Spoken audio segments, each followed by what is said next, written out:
Welcome to the show. I'm here in Forza Horizon 2 with some more silly car rallycross. Our vehicle today is the Ferrari 330 P4. I saw some people wanted to see me have a go with this, so I thought I would build it. I actually was pretty sure this was going to end up too higher a class. If the vehicles go above S2 class, if they go into X class, I can't use them because there's not a rivals mode for them. And I was pretty sure that this was. It starts off at a fairly high A class as standard. This I just didn't think it would stay in S2 because it has got the fantastically powerful V12, the most powerful engine that we can swap into any vehicle. 1,182 horsepower. That is a hell of a lot of power to put in a car. We've used it in a few vehicles before, and yeah, it's a bloody powerful engine. Doesn't have quite as much torque as I thought it would. It's about the same amount of torque as you get from the V8s that we see in plenty of cars. But yeah, it's a very powerful engine. Of course, it is a classic racing car as well. We have some fairly decent sized rear tyres. I've completely forgot what size they were. What were they? Oh, there we go, 3, 4, 5s. Yeah, they're pretty big rear tyres, which is good. We want big tyres on the back of cars to give it plenty of grip and plenty of sort of traction. It's not quite as bad a deal, if you like, on this rallycross track. It's not quite the same hairpins that we had to deal with, but we still want big tyres for as much grip as possible. My slight concern with this car is weight, or lack of weight, in this particular case. Now, we've seen in the past that the heavier cars, strangely, have done better. The top 3 fastest cars from the previous track we used, okay, we didn't have to deal with dirt, but the top 3 cars were a Maserati Gran Turismo that's surprisingly heavy, a Lamborghini, a Range Rover supercharged thing, and a Lamborghini Urus. 3 cars, all well over £3,000. Were by far the quickest that we had. This thing, if I could click on the right one, is quite light, 2,300, which could be problematic over the dirt and stuff. I think this may not be too happy. It is a classic Le Mans racer, so it's not really designed to be happy dealing with dirt. It could be quite problematic over it. That is my big concern with this car. I'm hoping it won't be, but I have a sneaky suspicion this might struggle through some of the corners, but it should be mighty fast accelerating if we can, and should be pretty good on the brakes as well if it's that light.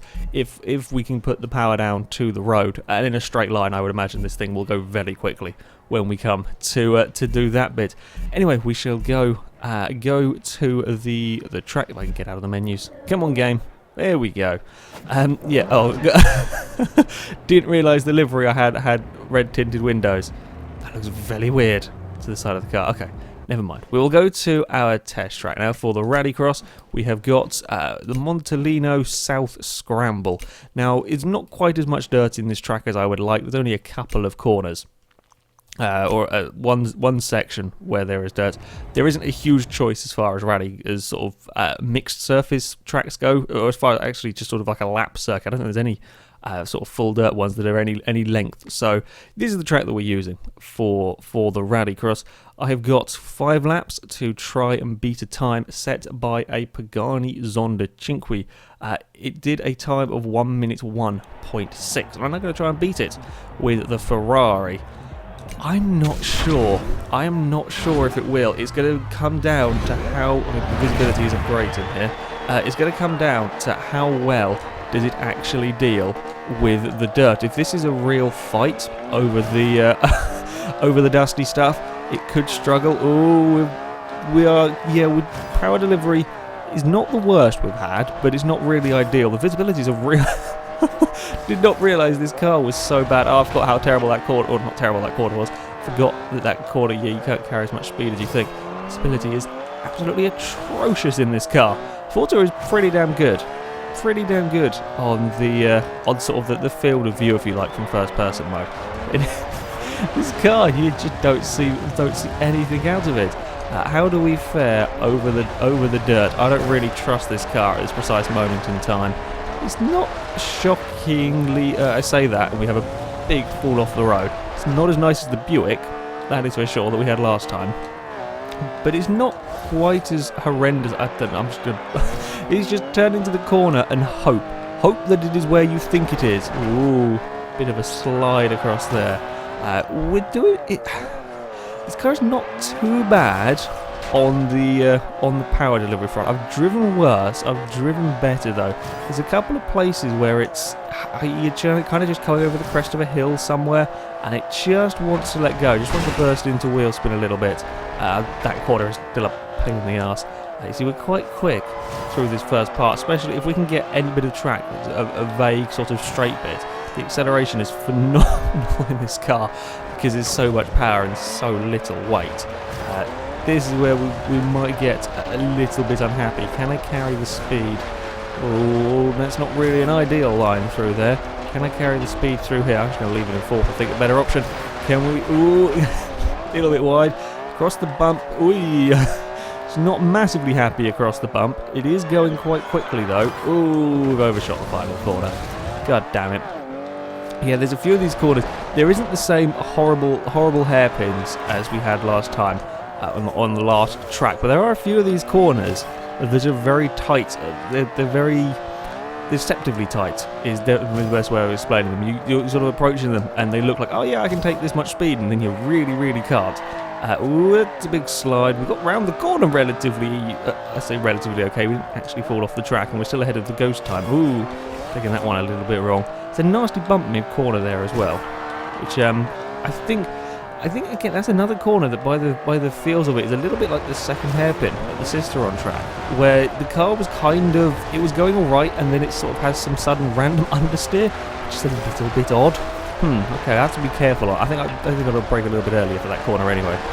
Across the dirt, yeah, the ghost car that we're against is just quicker than us over that dirt. I can't quite carry the speed, put the power down as well over the dirt. We're much better through that corner. Now we have all of the acceleration and all of the straight line speed attacking the hey, we did it, attacking the curbs down there. 1 minute 1.3. We have gone quicker than the Zonda, not by a huge amount though. We're gonna have one more lap. This one here is gone. Whoops, definitely gone now. We found one of the very few indestructible poles around in Horizon 2 there. Yeah, it's a quick car. I've completely got carried away with speed on that one. This is a very quick car. We're going to bounce off that wall as well. And it's easy to get a little bit carried away in the speed and the acceleration out of the corners. This is going to be one of the fastest cars. We were doing almost 140 before. Ooh, almost got away with it before slowing down there. Yeah, acceleration is phenomenal on this vehicle. It does fairly well on the grip front. Yeah, as expected, it's just this dirt that it doesn't really do. Unsurprisingly, a classic Le Mans car doesn't really like the off-roading section. The rest of the track is not too bad on if you can see where the bloody hell you're going. And I've done it again. I've just completely missed the braking zone for that corner because this car's so much quicker than everything else, or everything else on the acceleration. Oh, it's a little bit twitchy. Almost up to 150 down into turn one. It's a little. I think there is a bump on the inside. You see the ghost car going up on two wheels there. There is sort of a bump, and then the back of the car gets... I don't get airtime as such in this, but the back of the car just gets all sort of loose and slidey, and then you make a mess into the first corner. Ooh, dear God. Yeah, I'm not sure if it's just me being a fool or if it is something with the braking on this car. Oh dear, that was my fault completely. I knocked the stick the wrong one. I knocked the look-aroundy stick. Yeah, oh dear, we're playing in the dirt. I think the brakes are not quite as good as I was expecting on this car, and it's so much quicker accelerating than everything. I'm braking a little bit too late. I think that's a fair assessment. With this vehicle, it also helps you if you don't flick the stick and look out the side window while trying to see where a braking point is. That's always bad. It's not a terrible car. The Ferrari has gone fastest with 1 minute 1.3. It's just a little bit tricky to drive on this particular, as expected, to be honest, around this track. I wasn't expecting it to be very easy around here. Yes, it went quicker than the Zonda, went quicker than the Buick, so it is the new fastest car, but not by very much. And yeah, it is not the easiest of vehicles to drive. It's quite odd seeing one of these covered in dirt. It's not the normal thing you see on a 330p4. But yeah, it goes fastest. It's now time though to take it on a speed run. It should be much happier. It should be a lot happier doing a speed run. Side motor's gone again. Yeah, I would imagine this could well be one of the fastest cars we've had. I would not be at all surprised to see it get towards the 260, 265 mile an hour mark. I don't think it's quite going to go sort of past the 270. It's not got the power. It is a very streamlined shape. I mean, we've seen what the BMW M1 did. That did 250 or around that with this same engine. I'm thinking this is going to be very quick in a straight line. I think it'll be quite scary travelling at that sort of speed in a straight line in a classic Ferrari. Yes, it is a race car, but it's quite an old race car. And while, yes, we have got modern tyres and race suspension and so on, it's still an old chassis. I think it could be a tad on the terrifying side, this, when we're trying to get it up to speed. Oopsie, there we go. I remember controls. Yeah, it could be a little bit scary. I'm not sure. We may well have quite a slidey car. I mean, the back end wasn't terribly slidey at that track, but it also didn't have huge amounts of grip. So when we start taking corners at 200 miles an hour plus, I fear the back end may start sliding around a little bit. We will find out though. Yeah, I'm definitely thinking this could well be one of the fastest cars we've ever had. Right, we'll go to tune car. We will dump before the air, 0-60 in under 3 seconds. Not bad for a rear-wheel drive car. And it's doing 100. Yeah, that's pretty quick to 100. Okay, dump off the aero. What do we get? 230. If we are going to need much longer gears, if we do that, what are we going to see out of the car? 265. That's more like it. Can we get any more? I would like... No. I think we may get sort of 67 at best running down the hill. 265 miles an hour is quite a lot of speed. I'll be honest, in a classic car, yeah, this was built for a lot of speed. It was a fast car, but it wasn't built for that much speed. Up the arrows. That has to be done. Speaking of classic Le Mans cars, hey, would you like to have a race in the GT40? No? Oh, another GT40. I guess it's just spawning all of the Fords now having a classic Le Mans car. Yeah, we'll go for this. Jesus, this picks up speed incredibly quickly. That's quite scary. Okay, now I've got a little bit of space. Go for it! Bloody hell. Yeah, this is a quick car. This is a seriously quick car. That's 200 miles an hour before we even got to the first tunnel. We're already going quicker than the Land Rover did, and quite a few cars haven't gone that fast. Okay. Careful around here. I think it's quite faster than the Buick before you made it around the first corner. Ooh, there's that back end started sliding around. It's quite good at weaving. It's quite good at weaving through traffic. It's quite an agile car, even at these speeds, even at 200 miles an hour around there. It feels quite nice to drive actually. Ooh, a bit of a bump. Yeah, I didn't think about the bumps. They could be quite scary. We're already up to 240 miles an hour. Okay, let's just bring that down a little bit. I'm not going to take that corner at 240, not when I know there's cars and bumps around here to worry about. Please don't change lanes when I'm doing this sort of speed. And that's also really interesting, attacking that corner, the back end didn't horribly let go. I have a little bit more confidence now in this particular vehicle as we fly into the tunnel. Again 230 miles an hour. Yeah, the back end is staying quite nicely planted through these corners, which is always a good thing to see. Gives you confidence in a car. When the back end isn't letting go too much. It is just on the limit. Don't start swerving around in a huge Bentley. That's the last thing I need. Yeah, you want the back end to be staying still at these kind of speeds. What are we up to now? 230 into this next tunnel. Dodge some more cars. Yeah, I can't quite be flat out all the way through here. It's up to 240 now. How brave dare I be through this next corner? Ooh, there's traffic in the places I want to be, so ooh, I may have scraped an Audi slightly. Yeah, I can't do that speed. Oh, you damn driver tar putting an AI car into me. That is not very kind of you. Who was it? Whose fault was that? I can't really look back. I think I may have just ruined it. You arse. Can't do it. Oh well, as I say, we may have ruined it. We're already back up to 230 nearly. We may still get 260.